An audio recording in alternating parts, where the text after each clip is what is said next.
I'm here at the CNET Smart Home upstairs in the reading nook, where we've decided to install some smart shades.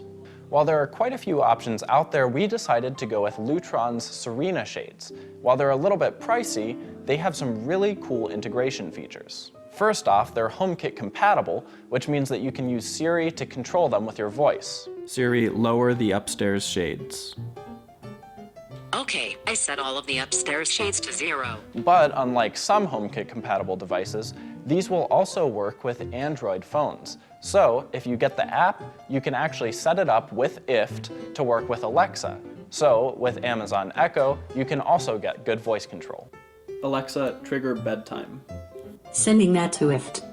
The smart shades that I have set up now are basically able to double as smart lighting and smart temperature control. I can issue voice commands with Siri or Alexa, but my upstairs Nest thermostat will also track the temperature, so if it gets too hot, the shades will automatically close to keep out some of the sunlight.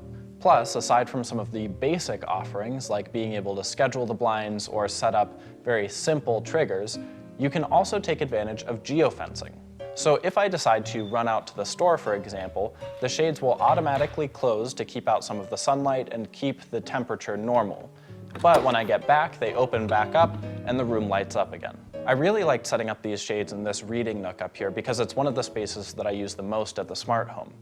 But I really won't be willing to commit to one type of shade for the whole CNET Smart Home until I see some progress in a couple of areas. In particular, I'd like to see some of the prices drop. For some basic shades like these, they're about $350 a pop. That's just too much. I'd also like to see some deeper in-app interoperability.